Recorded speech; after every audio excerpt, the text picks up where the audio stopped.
उमंग है, जो उल्लास है, जो रंग बरस रहा है, उसके बारे में थोड़ा सा वर्णन करें और कैसा उन्हें महसूस हो रहा है अयोध्या धाम में जब प्रभु श्री राम पधार रहे हैं। मेरी सहयोगी अनन्या इस सेशन को होस्ट करेंगी।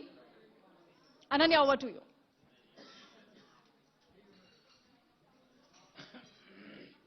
महंत राजूदास जी महाराज, बहुत बहुत स्वागत है आपका। आप अयोध्या से आए और हर कोई यहाँ पर बैठा जो व्यक्ति है वो अयोध्या जाना चाहता है, लेकिन आप जब अयोध्या से आ रहे हैं और कुछ दिन पहले भी मेरी आपकी वहां से मुलाकात हुई थी, अब अयोध्या आपको कैसा नजर आ रहा है? क्योंकि हमने देखा पिछले 2 दिनों में जब रामलला की मूर्ति जो है वो मंदिर में स्थापित कर दी गई है, प्राण प्रतिष्ठा होने में 1 दिन का वक्त बाकी है, रामलला जो जन्मभूमि में विराजमान थे वो भी गर्भगृह में स्थापित कर दिए गए हैं।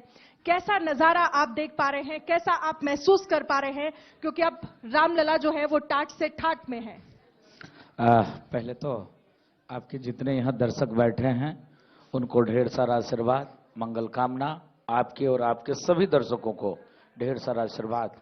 आपने कहा महाराज जी, आप अयोध्या से लखनऊ आ रहे हैं और यहाँ से पूरे देश से अयोध्या जाने का प्रयास कर रहे हैं। बिल्कुल बिल्कुल। आपका हुक्म हुआ, आपका आदेश हुआ, क्योंकि राम काज है और अवधपुरी में मंगल बाजे, ऐसा करके राम राम करके आपने जो ये कार्यक्रम लखनऊ अवध नगरी में आपने किया है, बड़े सौभाग्य की बात है।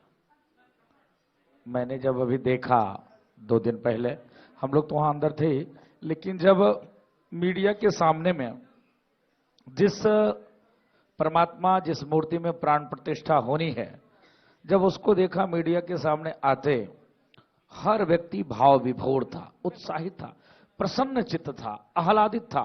500 वर्ष के त्याग, 500 वर्ष की तपस्या, लाखों राम भक्तों ने प्राणों की आहुति दिया। मामूली बात है, आप समझो, साधु संतों ने अपने आश्रमों को छोड़कर, मठ को छोड़कर, मंदिर को छोड़कर, पूजा पाठ को छोड़कर, भजन संध्या वंदन को छोड़कर, जो पूरे दुनिया में घूम घूम कर सनातन की अलख जगाई, उससे एक संघ विचार परिवार का जन्म हुआ। जब संघ विचार परिवार का जन्म हुआ तो संघ विचार परिवार ने पूरे देश में जिस प्रकार से अपवाद सह के, झंझावात सह के, दुधकार सह के, तिरस्कार सह के, अगर किसी ने नाम ले लिया, अरे रहने दो, हटाओ हटाओ हटाओ, ये तो सांप्रदायिक तत्व के लोग हैं। आप समझो, इस प्रकार के जलालत भरी जिंदगी को झेलने के बावजूद भी कोई भी राम भक्त जो है वहां से डिगा नहीं। मामूली बात है क्या? आप समझ सकते हो ये संभव था क्या? इसलिए संभव हो पाया, देश के ऐसे प्रधानमंत्री हुए जो कहते हैं वो करते हैं।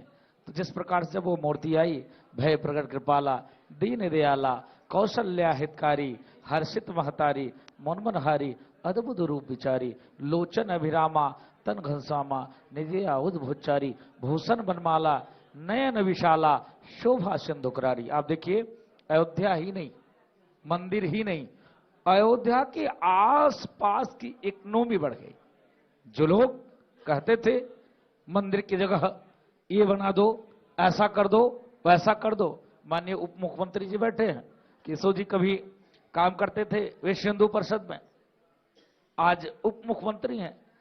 कभी इन्होंने सोचा था क्या कि जब मैं उत्तर प्रदेश का उप मुख्यमंत्री होऊंगा, जिस चीज को लेकर मैं संघर्ष कर रहा हूं, हमारे हाथों के द्वारा संभव हो पाएगा?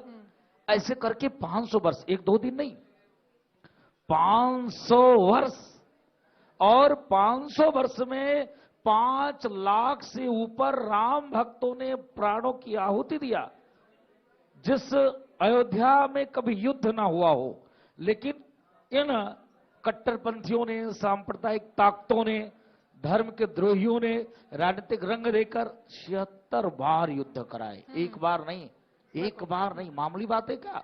अभी कन्हैया जी वर्णन कर रहे थे, जिस प्रकार से कोठारी बंधु ही नहीं, एक से एक लोगों ने, हमारे सामने की घटना है, हमारे आश्रम से ही कुछ बच्चे थे जो कार सेवा में वहां पर जब शहीद हुए, माननीय मुल्ला मुलायम सिंह जी की गोली के शिकार हुए, तो 9 बच्चे थे और एक बच्चा ढूंढते हुए हम साथ राम की पैड़ी गए, और हम लोग किस प्रकार वहां से पकड़े पहुंचे हैं, सरजू के किनारा होते हुए, किनारे किनारे किनारे किनारे होते हुए ये हुआ कि वो लोग वहीं राम की पैरी पे थे, ऐसे करके नहीं मिले। तो हम लोग जब वहां पहुंचे हैं तो कुछ साथी जो जिंदा थे उसने बताया कि 9 तो खत्म हो चुके थे, 10वां जो अपने भाइयों को ढूंढ रहा था तो दोनों हाथ ऊपर किया, दोनों हाथ ऊपर कर लिया।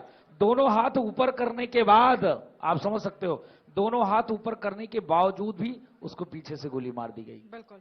ये भी दिन देखा और आज ये भी हम लोग सरकार देख रहे हैं जहां पर पूरी कैबिनेट की बैठक हो रही, पूरी रामराज, जो रामराज की परिकल्पना, रामराज की परिकल्पना का आप जिक्र कर रहे हैं, इस पर मैं आपको बहुत ज्यादा समय नहीं लूंगी क्योंकि हमारे बीच उत्तर प्रदेश के डिप्टी सीएम पहुंच गए हैं। केशव प्रसाद मौर्य जी का जोरदार तालियों से एक बार स्वागत करिए। अपना कीमती समय आप यहां पर देने के लिए आए हैं, शब्दोत्सव में शामिल होने के लिए। रामराज की परिकल्पना का आप जिक्र कर रहे हैं, कैसा होगा रामराज, और क्या प्राण प्रतिष्ठा के बाद आपको लग रहा है कि देश उस रामराज के पद चिन्हों पर चलने की जो उम्मीद, जो परिकल्पना की जा रही है, उस तरफ हम आगे बढ़ रहे हैं? अरे क्यों नहीं, क्या आप बात करते हो। शुरू से सनातन ने ही ये तो सिखाया, बाकी किसी ने तो अलग अलग चीज सिखाया। सनातन ने शुरू से यही सिखाया, धर्म की जय हो, अधर्म का नाश हो, प्राणियों में सद्भाव हो, विश्व का कल्याण हो। वसुदेव कुटुंबकम के साथ हम कार्य और काम करते हैं। अभी कल के ये देखिए एक पार्टी के हम प्रवक्ता बैठे हुए हैं, मेरे सामने की घटना है। अगर आज पीयूष मिश्रा हैं, राजभर पार्टी के प्रवक्ता हैं, मैंने देखा, ये गवाही है, एक पार्टी के लोग ने सीधे तौर पे कहा कि बीजेपी वाले राजनीति कर रहे हैं। आप समझो, वहां बीजेपी के बुलाए कोई लोग नहीं थे, सभी दर्शकों ने जय श्री राम करके उनको दोहरा लिया। ये कैसे बोल रहे हो आप? तो हर व्यक्ति उत्साहित है, जिस प्रकार से संभव नहीं था वो भी दिन देखा। 84 कोसी परिक्रमा करने के लिए 2 महीने जेल में जाना पड़ गया।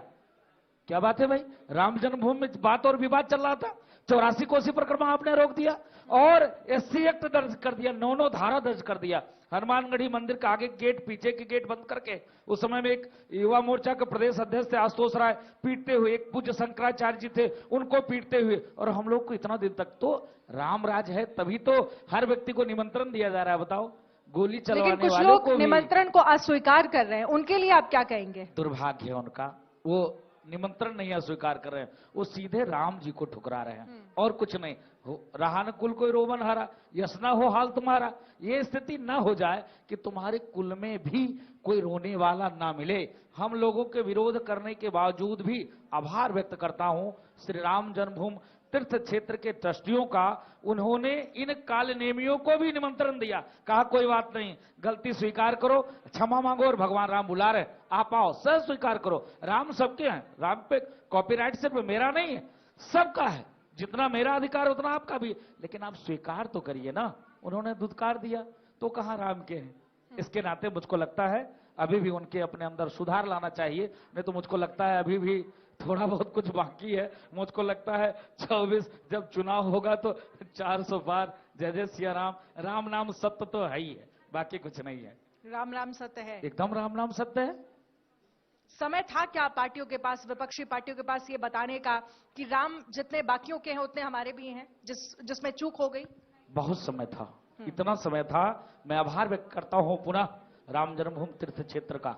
उन्होंने निमंत्रण दिया ऐसे लोगों को जिन्होंने कहा राम काल्पनिक, जिन्होंने कहा खुद की मंदिर नौजवान जाते हैं लड़की छेड़ने के लिए, और जिन्होंने निहत्थे राम भक्तों की छलनी किया और कहा उनके पिताजी ने कि एक नहीं कितनों कार सेवक होते, सीना कब पड़ जाएगा गोली ने। ऐसे लोगों को बुलाया गया, निवेदन किया गया, और उन्होंने देखिए कई दिन, 4-5 दिन खूब उन्होंने राजनीति किया। अरे जब हमको निमंत्रण मिला कि जरूर जाएंगे। आभार व्यक्त करता हूं मोदी जी का, उन्होंने निवेदन किया होगा ट्रस्ट के लोगों से, क्योंकि साधु संत विरोध कर रहे थे, ट्रस्ट के लोगों से निवेदन किया होगा और सबको निमंत्रण मिला। और जब सबको निमंत्रण मिला तो माननीय मोदी जी ने सबको नंगा कर दिया। उन्होंने कहा मैं नहीं आऊंगा। तो दुर्भाग्य की बात है। मैं मंगल कामना करता हूं देश और दुनिया में रहने वाले सभी राम भक्तों को, सभी सनातनियों को। आप 22 को तो नहीं संभव है, लेकिन 22 के बाद जो अभी तक अयोध्या नहीं आए, इसलिए मैं कह रहा हूं, फिर कहता हूं, इसलिए क्योंकि मैंने देखा एक व्यक्ति ने कहा कि राम मंदिर वहां बन ही नहीं रहा है, राम मंदिर तो कहीं और बन रहा है। अभी भी वक्त है आपको, आप जब अयोध्या आएंगे तो अयोध्या देखेंगे कैसे सज रही है, संवर रही है, कैसे बढ़ रही है, तब आपको पता चलेगा कि पहले अयोध्या क्या थी, आज क्या है। बहुत बहुत शुक्रिया राजू दास जी, हमारे साथ जुड़ने के लिए, इस चर्चा में शामिल होने के लिए, अपना कीमती समय देने